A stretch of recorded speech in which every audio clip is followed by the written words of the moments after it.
Good morning students. Online agriculture e platform पर आपका बहुत बहुत स्वागत है। मैं हूं गौरव धवन और एग्रीकल्चर फील्ड ऑफिसर के लिए ये बैच हम शुरू कर रहे हैं और इंग्लिश का पार्ट मैं कवर करने जा रहा हूं। So good morning Prahlad, Chandramohan, welcome guys. So अपने फ्रेंड्स को इन्फॉर्म कर सकते हो कि क्लास स्टार्ट हो गई है। चलिए सो गाइज क्लास स्टार्ट कर लेते हैं। अपने बच्चे धीरे धीरे जुड़ जाएंगे।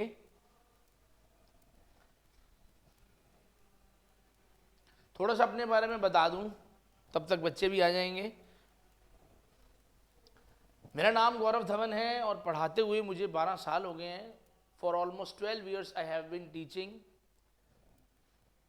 एंड अगर बात करें सिलेक्शंस की, thousands of students have been selected, means they have achieved their dreams, they have make their dreams come true English पढ़ के, क्योंकि इंग्लिश की वीकनेस की वजह से वो नहीं आगे बढ़ पा रहे थे।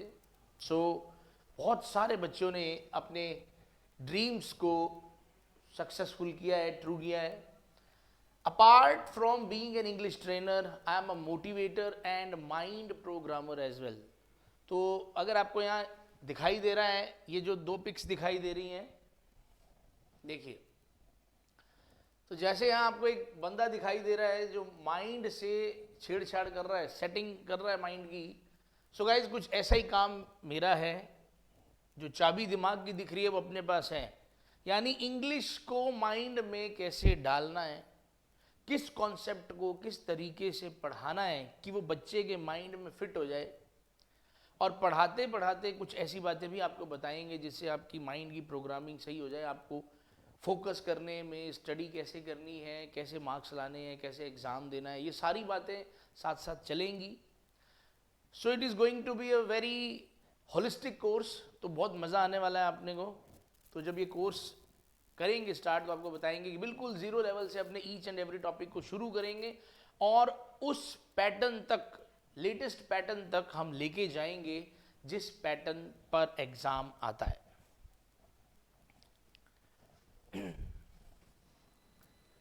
आई होप आप लोगों ने शेयर कर दिया होगा, नहीं किया तो कर दो फटाफट। अपने फ्रेंड्स को इनवाइट कर लो फटाफट।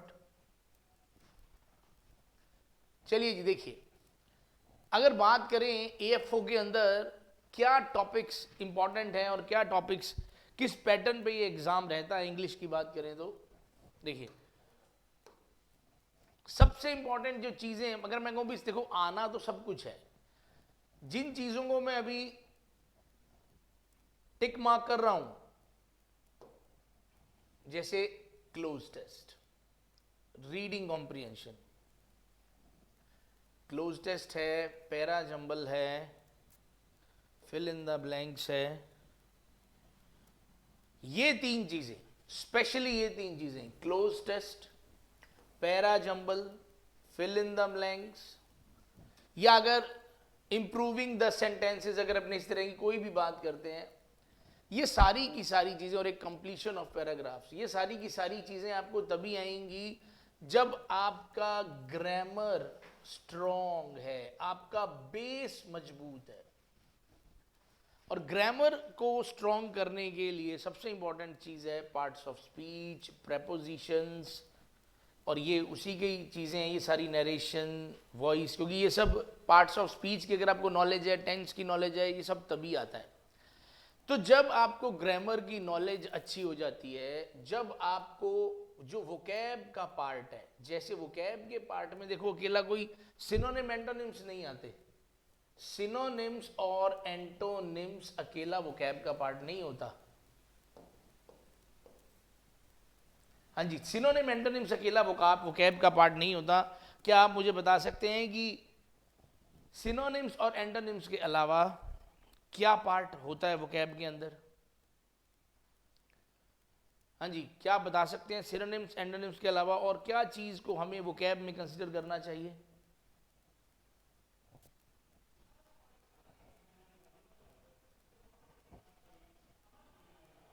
चलिए मैं बताता हूं। देखिए, अगर हम बात करें तो फ्रेजल वर्ब्स, फ्रेजल वर्ब्स भी अब वोकैब का ही हिस्सा है, क्योंकि आपको याद तो करनी पड़ेंगी। इडियम्स, इडियम्स याद करनी पड़ेंगी। आपको फिक्स्ड प्रेपोजिशन भी याद करना पड़ेगा।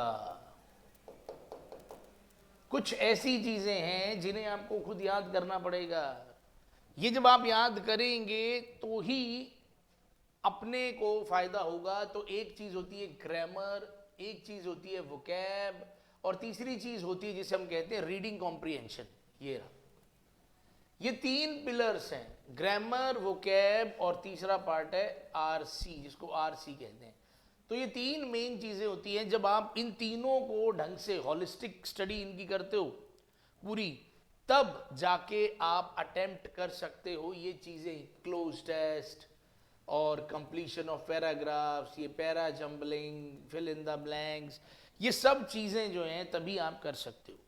बाकी बात रही स्पेलिंग्स की, तो ठीक है, ये भी प्रैक्टिस की बात है, ये एक अलग पार्ट है, मतलब ये इन पे डिपेंड नहीं है। पर ले दे के एग्ज़ाम में देखो, आपकी एग्ज़ाम की कट ऑफ कितनी रहती है, एग्ज़ाम की कट ऑफ हाईएस्ट कितनी है देखो अभी तक की, 4.75, क्योंकि प्री में ही आता है, ये मेंस में आना नहीं। और SC ST OBC के लिए तो ये देखो 2.5 है। अब आप खुद सोचिए, इतना मतलब 2.5, 25 में से 2.5 नंबर नहीं लिए जाते। 50 क्वेश्चंस आएंगे, 50 क्वेश्चंस आपको मिलेंगे, 0.5 का ईच है, तो 25 नंबर के हो गए। और 10% मार्क्स नहीं लिए जाते एग्रीकल्चर वाले बच्चों से। कारण क्या है?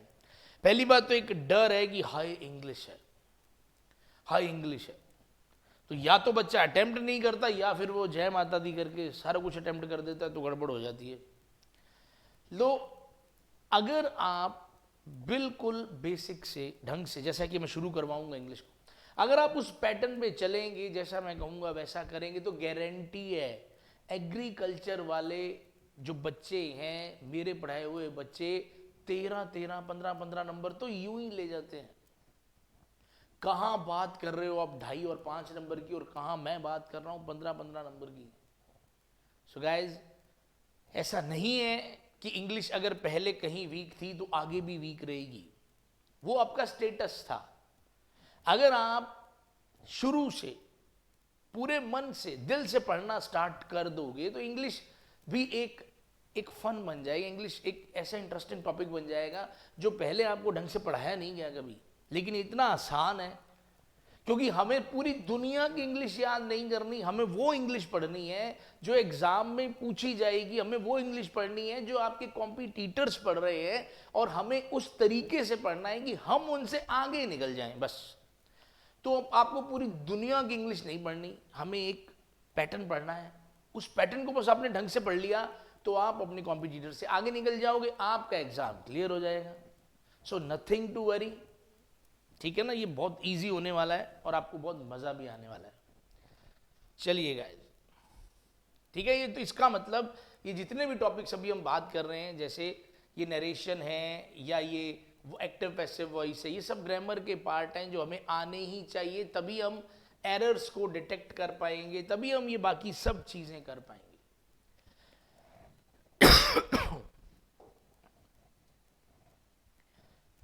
देखिए, इस बैच के अंदर कुछ चीज़ें हमने भी माइंड में ध्यान में रखी और कुछ आपको भी ध्यान में रखना। क्या है? सबसे पहले देखिए, हम खुद ये मानते हैं your every minute is precious, यानी जो बच्चा तैयारी कर रहा होता है उसका एक एक मिनट कीमती है, तो उसे वही पढ़ाया जाए जो उसके काम का है, उसी तरीके से पढ़ाया जाए कि उसे समझ आए। तो हम जो भी आपको पढ़ाएंगे वो सारा का सारा कंटेंट रिलेवेंट होगा, कुछ भी इररिलेवेंट छोड़ा नहीं जाएगा, और कुछ भी जो रिलेवेंट है वो, मतलब जो रिलेवेंट है वो हम पढ़ाएंगे ही, और जो इररिलेवेंट है हम उसे छोड़ेंगे नहीं। तो आपका टाइम वेस्ट होने की तो बात बिल्कुल भूल जाओ कि कुछ भी ऐसा होगा जहां आपका टाइम वेस्ट होगा। दूसरी बात, क्योंकि मैं बार बार ये कह रहा हूं कि मैं इस तरीके से आपको पढ़ाने वाला हूं कि जो चीज़ एक आम बच्चे की वीकनेस है वो आपकी स्ट्रेंथ बन जाएगी, आप दुनिया से आगे निकल जाओगे, क्योंकि हम पढ़ाएंगे ही ऐसे। आम देखो बच्चों को इन्हीं चीजों में दिक्कत आती है, ग्रामर, वोकैब, आरसी, और इन्हीं चीजों में हम आपको मास्टरी करवा देंगे। देखिए अब आजकल जो इंग्लिश का पैटर्न आ रहा है ना, उसमें अकेली इंग्लिश नहीं है। इंग्लिश के क्वेश्चंस जरूर हैं लेकिन उनमें रीजनिंग डाल दी है। यानी अब आपको जो आपने रटा है वो भी पढ़ना है, आपने कुछ जो सेंस निकालना है वो तो निकालना ही निकालना है। यानी अब आपको लॉजिक लगाना है, रीजनिंग लगानी है, तब आपको जाके जो है आप उस क्वेश्चन का आंसर कर पाते हो। और इन सब चीज़ों के लिए अपने को क्या चाहिए? अपने को एक स्ट्रॉन्ग फाउंडेशन चाहिए। स्ट्रॉन्ग अगर बेस है तो आप उस बेस का यूज करके, प्लस एक क्वेश्चन की क्या रिक्वायरमेंट है, क्या डिमांड है, क्या सेंस वहां निकल रही है, तो क्या लॉजिक वहां लगने वाला, उसको भी साथ मिला के ही आंसर दे सकते हो। ऐसे आप आंसर नहीं दे सकते।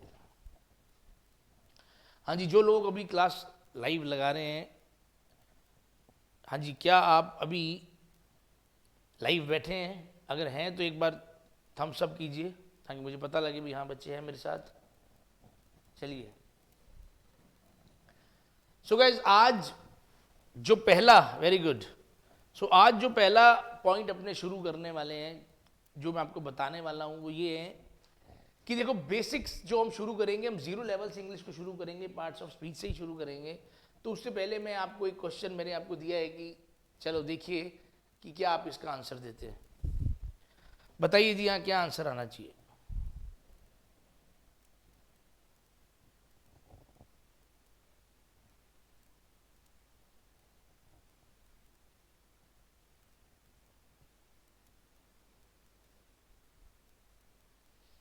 चलिए जी, आंसर अभी एक बच्चे का आ गया है।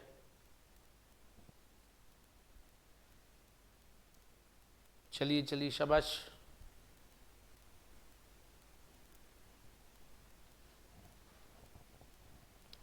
चलिए जी, बड़े दुख की बात है, दोनों बच्चों ने आंसर सही नहीं दिया है।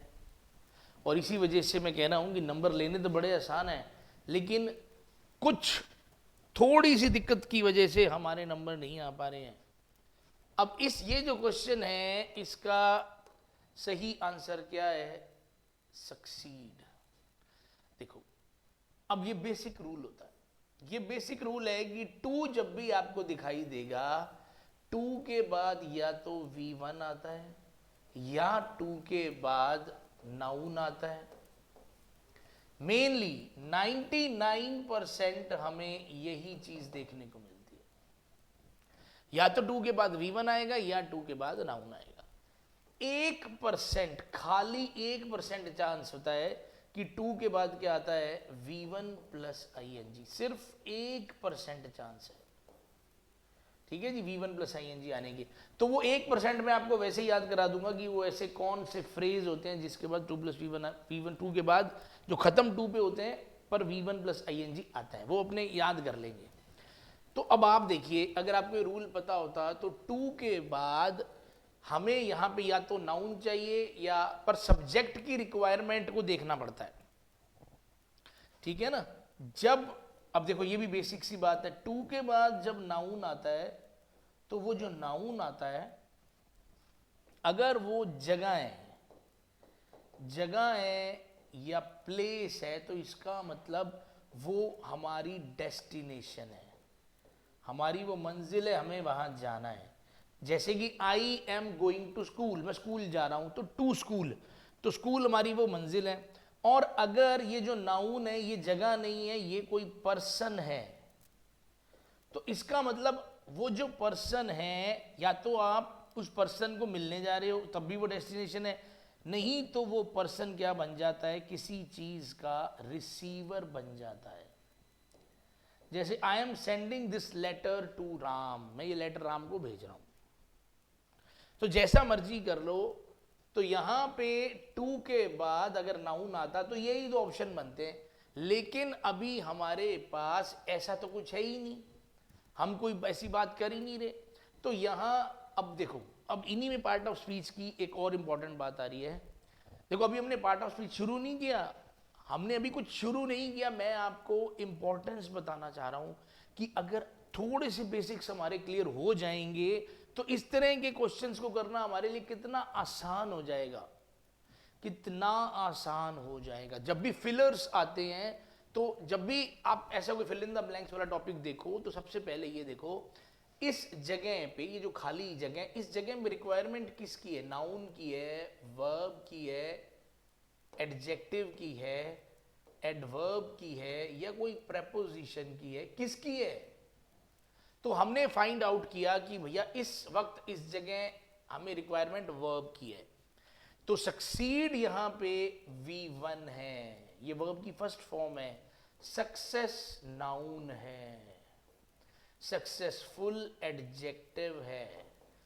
तो ये होते हैं पार्ट ऑफ स्पीच। यानी जब पार्ट ऑफ स्पीच का मतलब noun, pronoun, adjective, adverb, article, ये सब चीजें जितनी भी हैं, ये अगर आपको पता होंगी तो ही तो आप इनको सही जगह पे रख पाओगे। तो दो चीजों की जरूरत, कि एक तो किसी पर्टिकुलर जगह पे हमें कौन सा पार्ट ऑफ स्पीच चाहिए, और फिर उस पार्ट ऑफ स्पीच की नॉलेज।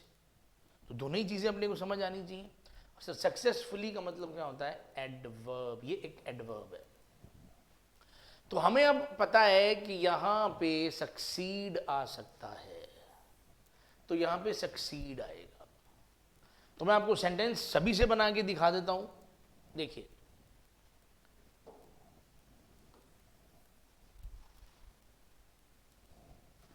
फॉर एग्जाम्पल, अगर आपको ऐसा बोलना हो, आई वॉन्ट सक्सेस, तो आप ऐसा कह सकते हो कि मुझे सक्सेस चाहिए, आई वॉन्ट सक्सेस।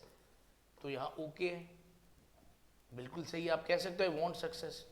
अगर आपको कहना है I want to be successful, I want to be successful, मैं सक्सेसफुल बनना चाहता हूं। ठीक है जी, सक्सीड वाला हमने कर लिया। And I want to live life successfully, मैं लाइफ जीना चाहता हूं कामयाबी से, ये एडवर्ब हो गया। तो ये जो मैंने क्वेश्चन करवाया है ना, इस तरह के क्वेश्चंस आप चुटकियों में करोगे जब आपको पार्ट ऑफ स्पीच समझ आएगा कि पार्ट ऑफ स्पीच करना मतलब क्या है, क्या ये चीजें। जब आपको मैं इंग्लिश जीरो से स्टार्ट करूंगा, तो आज पहला चैप्टर है, आज पहला सेशन है, तो आज पहले सेशन के अंदर मैं सिर्फ आपको ये समझाना चाह रहा हूं कि इंग्लिश का बेस कैसा है, प्लस इंग्लिश में कैसे अपने को कुछ इंपॉर्टेंट चीजें ध्यान में रखनी है, कि लॉजिक लगाना पड़ेगा। ठीक है ना। अभी मैं आपको एक क्वेश्चन और करवाता हूं, ताकि आपको मैं ये समझा सकूं कि देखो क्वेश्चंस आते कैसे कैसे। क्वेश्चन इतना आसान लगता है देखने में, लेकिन बच्चा बिना पढ़े उसको गलत कर देता है, बहुत जल्दी आंसर देने की कोशिश करता है, क्योंकि बनाया इस तरीके से होता है क्वेश्चन कि बस ऐसा लगता है बस हाँ यही आंसर है। और यही फिर क्या है, गलती हो जाती है। देखते हैं हमने,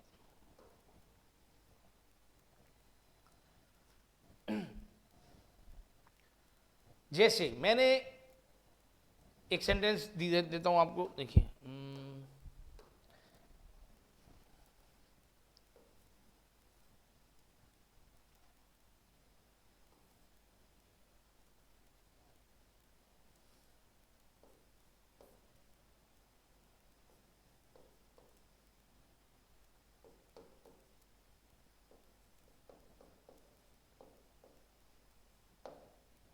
आई dash to Goa in childhood.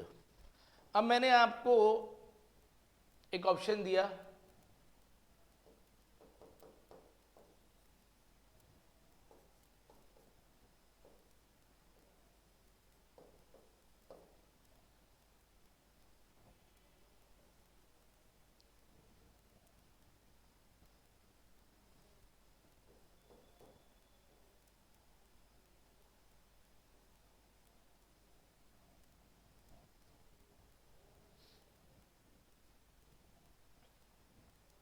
चलिए जी, और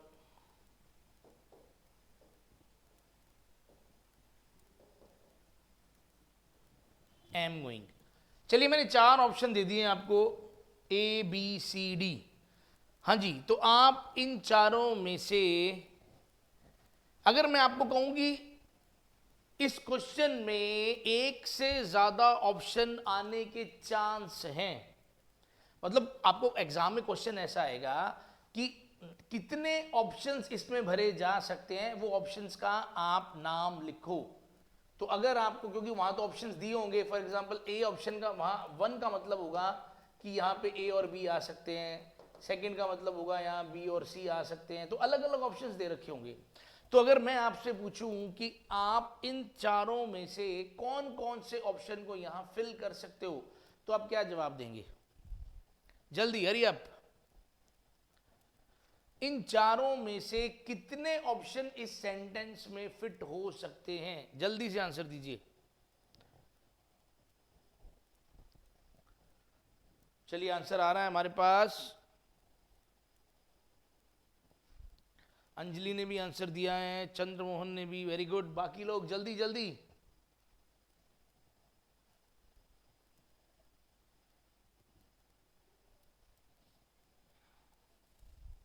वेरी गुड प्रहलाद, शाबाश। सब लोग आंसर दो अभी, then I will tell you. चलिए, सो अंजलि को मेरी तरफ से कंग्रेचुलेशन, क्योंकि उसी ने सही आंसर दिया है। Very good Anjali. देखिए अंजलि, सिर्फ अंजलि ने सही आंसर दिया है कि ये बी है। देखो अभी, देखो अब क्या है, इस क्वेश्चन में थोड़ा सा दिमाग लगाना था, थोड़ा सा दिमाग लगाना था। दिमाग ये लगाना था कि आपको सिर्फ ये नहीं देखना कि आई के साथ क्या चीज लग सकती है। अब आपको इस क्वेश्चन को छेड़ने से पहले इस चीज का भी ध्यान रखना था कि यहां क्या लिखा हुआ है। यहां लिखा हुआ है चाइल्डहुड, बचपन में। बचपन में यानी हम बात किसकी कर रहे हैं? पहली बात तो पास्ट की। और जो भी बंदा ये बात कह रहा है वो अभी खुद डेफिनेटली जवानी में होगा या बुढ़ापे में होगा। जो ऐसा कहता है कि मैं बचपन में गोवा गया था, तो अभी वो क्या, अभी वो बचपन में है? डेफिनेटली अभी वो बचपन में नहीं होगा, अभी वो या तो जवानी में होगा या बुढ़ापे में होगा। तो इसका मतलब यानी ऐसा कौन सा इंसान है जो ये कहेगा कि मैं बचपन में गोवा जाऊंगा? अगर कोई ऐसा बोलता है कि मैं बचपन में गोवा जाऊंगा, तो वो अभी कौन सी हालत में है? अभी कहां है वो? तो बचपन से पहले कौन सी स्टेज होती है? ऐसे तो ये तो आप खुद समझदार हो, अब ऐसा तो है नहीं कि बच्चा पैदा होता ही बोल रहा है कि जब मेरा बचपन आएगा। अब बचपन ही तो है अभी। तो इसका मतलब ये देखो, ये कैसे आ सकता है? ये आंसर नहीं हो सकता। सी की बात करते हैं, जो गॉन है ये V3 है। कभी भी नोट कर लो, सब्जेक्ट के जस्ट बाद V3 कभी आ ही नहीं सकता। सब्जेक्ट के जस्ट बाद V3 कभी आ ही नहीं सकता। तो ये अपना सी ऑप्शन गया। अब बात कर रहा है एम गोइंग। एम गोइंग का मतलब मैं बचपन में मैं गोवा जा रहा हूं बचपन में। देखो आई एम गोइंग तक सेंटेंस सही होता, आई विल गो तक सही होता, आई वेंट तक सही है, लेकिन सेंटेंस को खराब किसने कर दिया, मतलब सेंटेंस को स्पेशल किसने बना दिया? इन चाइल्डहुड ने। तो देखो दिमाग लगाना पड़ेगा आपको। तो यहां सिर्फ एक ही ऑप्शन आ सकता है, वो है वेंट। चलिए एक ऐसा ही क्वेश्चन आपको बिल्कुल सेम थोड़ा सा चेंज करके दे रहा हूं, और अब की बार उम्मीद करता हूं कि आंसर सही आना चाहिए।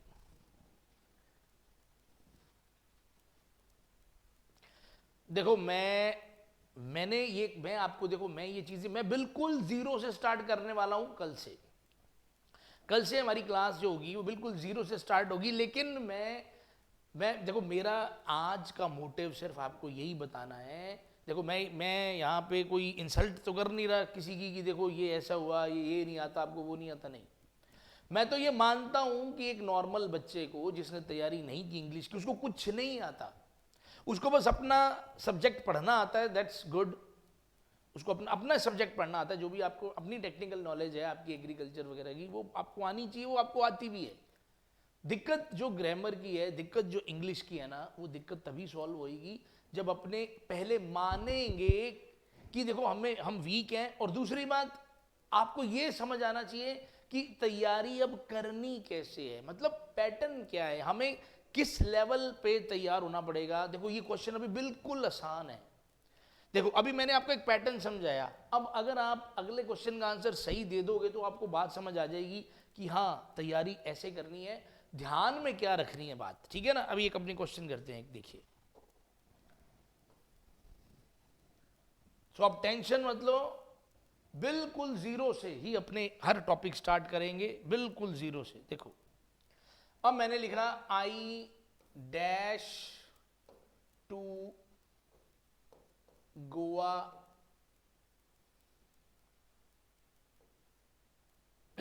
in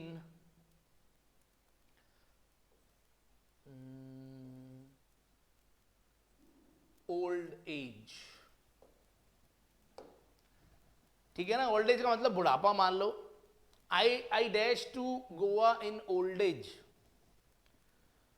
तो लेट्स सी अब यहां क्या लिख सकते हैं। मैंने पहला ऑप्शन लिखा वेंट, मैंने लिखा विल गो, मैंने लिखा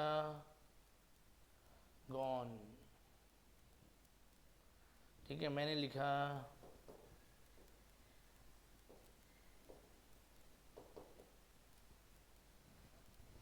चलिए जी। अब बताइए कौन कौन से ऑप्शन यहां फिट हो सकते हैं, कौन कौन से ऑप्शन यहां फिट हो सकते हैं।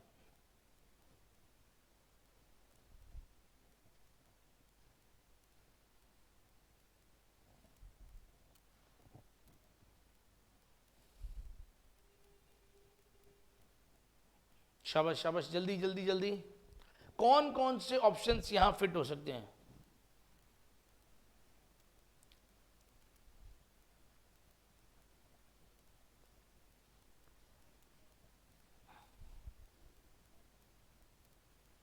चलिए जी, अब आप लोगों ने आधा आंसर दे दिया है। आधा का मतलब ये भी जो आंसर आपने दिया है वो सही है, लेकिन आधा है। अभी अभी अभी एक ऑप्शन और आ सकता है, थोड़ा दिमाग लगाना पड़ेगा। एक ऑप्शन, टोटल दो ऑप्शन है जो फिट होंगे, तो दिमाग लगाओ जरा, दूसरा ऑप्शन कौन सा हो सकता है।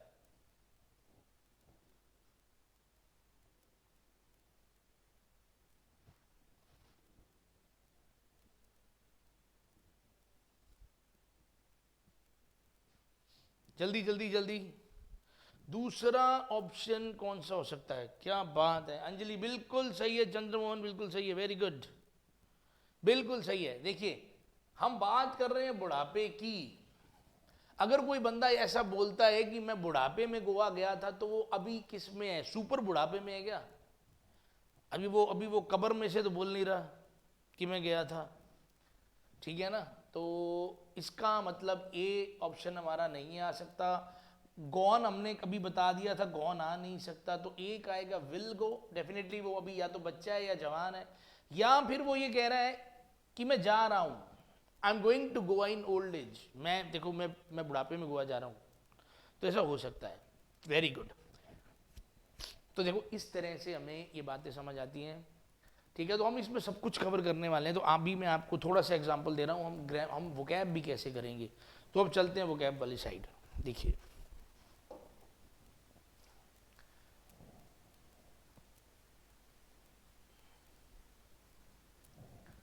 चलिए, अब आपको बताता हूँ वोकैब कैसे कवर करने वाले हैं। देखिए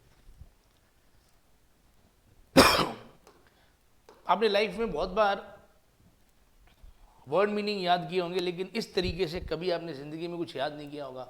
और ये ऐसा तरीका है, पहले आप याद करने के लिए परेशान होते थे, अब हो सकता है आपको भूलने के लिए कोई तरीका ढूंढना पड़े कि हम जो हमें वर्ड याद करवा रहे हैं सर, ये भूलेंगे कैसे। देखिए एक वर्ड है रिसाइंड, ठीक है, ये एक वर्ब है। इसका मीनिंग होता है कैंसिल करना, रद्द करना। तो डेफिनेटली अब आपको यहां ये सब दिखाई दे ही रहा है। री जो होता है ना, री का मतलब होता है अगेन, ठीक है। आप अपने इसको अगेन एंड अगेन कह रहे हैं। RE री, क्योंकि फॉर एग्जाम्पल जब बच्चा इवेल्युएशन भरता है, दोबारा कॉपी चेक कराता है, तो री बोलते हैं उसको। और इसको साइंड वर्ड जो है, इसको हमने क्या बनाया है, सीन्ड बनाया है, ठीक है, जो दिख भी रहा है आपको। कैसे याद करना है इसको मैं बताता हूँ। देखिए स्टोरी ये है इसकी कि एक बार लड़का और लड़की की देखा दिखाई हो रही होती है, और लड़के को होता है जुकाम, और अब लड़के को जुकाम है, और वो यहाँ तक उसका वो सींड आया हुआ है, और वो बार बार सींड ऊपर करके बार बार उस लड़के से सवाल पूछता है, अच्छा बताओ जी आपकी क्वालिफिकेशन कितनी है। फिर नीचे आ जाता है, फिर खींच गया, बताओ जी आपकी एजुकेशन कितनी है, बताओ जी आपको क्या पसंद है। वो लड़की कहती सींड नहीं पसंद मेरे को, ये जो बार बार सींड आ रहा है ना, ये मेरे को पसंद नहीं है, और इसी वजह से रिश्ता कैंसल। बस, तो रिश्ता इसी वजह से कैंसिल हो गया क्योंकि बार बार उसका क्या आ रहा था, सींड आ रहा था। ठीक है, एग्जाम्पल भी देख लीजिए आप इसका। The government is planning to rescind the 3 acts. Government जो है वो प्लान कर रही है तीनों एक्ट्स को कैंसिल करने का, और ये इसके सिनोनिम्स है nullify, abrogate, invalidate, repeal, cancel. और ये एंटोनिम्स है किसी चीज को कैंसिल नहीं करना, यानी चलने देना। ठीक है, चलने देना। अगला देखिए एग्जाम्पल, अगला शब्द है हमारा कैडेवर। मीनिंग क्या होता है इसका, human, a dead human body. ठीक है, शव, जो इंसान का शव होता है। अब इसमें देखिए एक शब्द आ रहा है यहां पे, इसको काढ़ा, इसको हमने क्या बना दिया, काढ़ा, और इसको हमने बना दिया वर, और वर का मतलब क्या होता है, दूल्हा। स्टोरी क्या है, हम देखिए इसकी, कैसे हमें इसको याद रखना है। इमेजिन करो कि एक बार एक लड़की की उसके घर वाले जबरदस्ती शादी कर रहे होते हैं, तो लड़की अपने बाप को कह देती है, अगर मेरी शादी जबरदस्ती करवाई तो इस घर से डोली नहीं अर्थी उठेगी। तो उसका बाप थप्पड़ मारता है खींच के, देख लेंगे डोली उठेगी अर्थी उठेगी, तू तैयार हो चल। तो टाइम आ जाता है, और पंडित कहता है भी वर को बुलाओ, वधू को बुलाओ। तो वो लड़की जब मंडप में आती है तो अपने साथ एक कटोरी लेके आती है, और उस कटोरी में क्या होता है, काढ़ा, जिसमें कि जहर मिला हुआ है। तो वो जैसे ही अपने होने वाले पति को बोलती है कि देखो जी मैंने ये अपने हाथ से बनाया है, तो उसका होने वाला पति मिनट में चट कर जाता है वो सारी कटोरी, और 15 मिनट बाद खत्म। तो वो लड़की फिर हाथ झाड़ते हुए मंडप से उठ जाती है, और अपने पिताजी को बोलती है, देख लो मैंने तो कहा था कि डोली नहीं उठेगी अर्थी उठेगी। तो उसके पिताजी क्या बोलते हैं, बेटा थोड़ा क्लियर तो कर देती, अर्थी उठेगी किसकी। तो हो गया ना, मतलब लड़का जो था, यानी जो वर था, जो दूल्हा था, वो क्या बन गया, वो डेड बॉडी बन गया। तो काढ़ा पिलाया वर को, और वर क्या बन गया, दूल्हा। बार बार रीसाइंड, बार बार सींड आने की वजह से कैंसिल हो गया रिश्ता। तो देखो ये एक तरीका है इंग्लिश को एक फन बनाने का, इंग्लिश को याद करने का। तो देखो आज वाली क्लास के अंदर जितने ऐसे बच्चे थे जिन्होंने क्लास अटेंड करी है, और वो चाहते हैं कि आपके फ्रेंड्स भी इस चीज़ को अटेंड करें, तो आप अपने फ्रेंड्स को इनवाइट करो, ताकि उनका एक भी सेशन मिस ना हो, और वो बिल्कुल साथ साथ पढ़ें। तो अगर आप जैसा मैं पढ़ाऊँगा, अगर आप वैसा पढ़ोगे, बिल्कुल जीरो से पढ़ाने वाले हम, तो अगर आप ऐसा करोगे तो मैं गारंटी देता हूँ 2-2.5 नंबरों के लिए आप नहीं करोगे। हमारी तैयारी का लेवल इतना होगा कि 15-20 नंबर आएंगे, कहाँ 2-2.5 वाली तो कहानी भूल जाओ। बात समझ आ रही है। तो जो लोग अभी तरस रहे हैं ना भी कैसे ना कैसे करके हमारी प्री में इंग्लिश क्लियर हो जाए, कैसे ना कैसे करके नहीं, बहुत शान से इंग्लिश में नंबर आएंगे आपके। सो गाइज आज के दिन अपने क्लास को यहीं एक बार विराम दे रहे हैं, और कल से पूरी उम्मीद करता हूं कि कल से आप सब लोग पूरी तैयारी के साथ आएंगे, पूरे नोट्स के साथ। बढ़िया अपने कॉपी पेन लेके ज़रूर बैठें साथ में। नोट्स तो देखो जो मिलने मिल ही जाएंगे, लेकिन आप एक कॉपी पेन साथ लेके बैठें, ताकि जो चीज़ मैं लाइव समझाने की कोशिश कर रहा हूँ, जो मैं क्वेश्चन पूछ रहा हूँ, वो आप अटेंड कर सकें साथ में। सो गाइज मिलते हैं कल, तब तक के लिए bye bye, have a nice day, जय हिंद, जय भारत।